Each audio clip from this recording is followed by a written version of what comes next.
Hey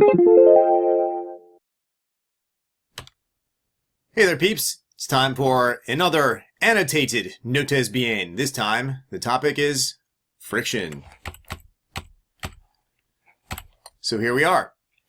Friction is basically a resistive force. It's always a resistive force that opposes motion, and it's made up by the interaction of two surfaces. So in general, friction is dependent on the texture of those two surfaces interacting. So you can imagine at a microscopic level, if you were to zoom in on a microscope on sandpaper or something of the sort, you would see lots of jaggedness, lots of opportunity for barbs to catch one another and make it more difficult to push or pull an object when it's sliding on the surface.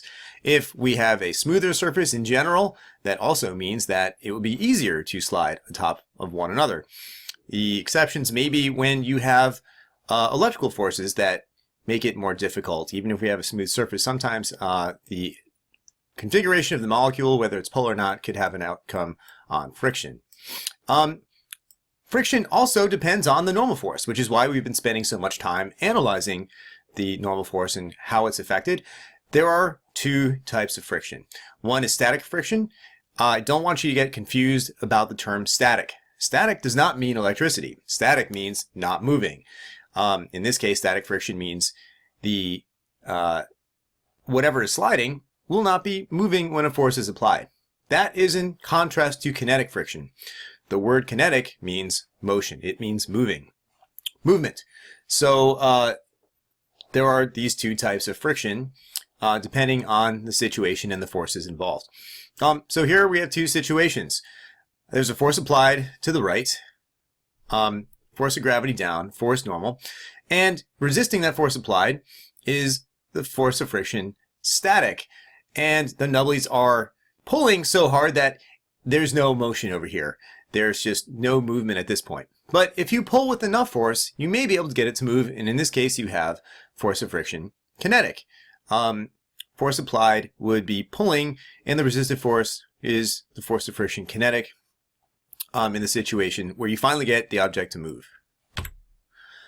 Here is a graphical representation of what's happening. This is a plot of force applied versus the force of friction. Notice that as I move to the right here, the force applied increases, but we're not moving yet. The force of friction, due to Newton's third law, of course, will match the force applied, but we don't get movement until we get to its maximum, the maximum amount of force it can withstand before moving, which we call the breakaway point, or the get-going point.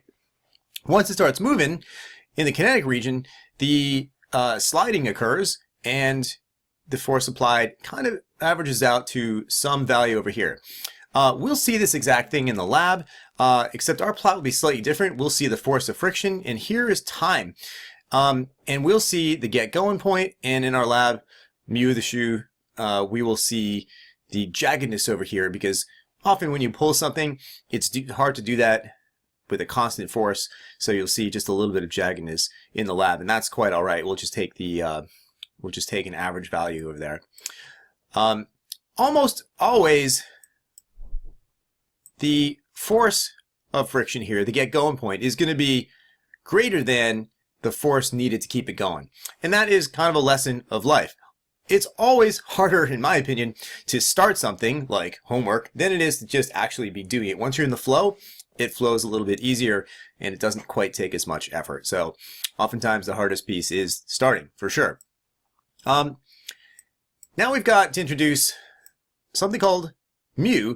This is a letter that we've seen before. It also represents micro as a metric prefix. But here, mu represents the coefficient of friction. A coefficient is just a number that goes in front of another. It's a multiplier. And in this case, mu is a ratio between two forces. It's the force of friction over the force normal. And if we are more specific, it's the force friction static for mu static over force normal. And for kinetic, it's force of friction kinetic over force normal to give us mu kinetic. Notice that we have units, newtons over newtons. They cancel out.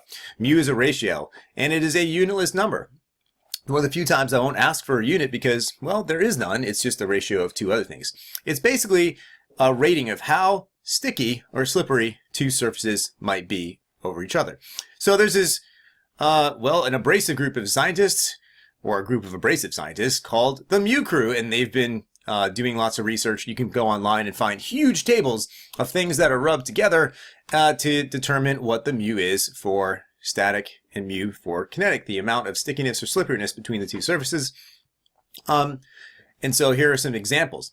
What we're going to find is the mu of the shoe, the rubber or possibly other material of the shoe on the floor, and we'll see what mu is. And the higher the mu, the more sticky, the lower the mu, the more slippery. So when we do our tug of war experiment in preparation for the pep rally, we'll be able to scientifically figure out which shoe has the highest mu, and therefore the best would be the best for a situation that you need traction, such as tug of war.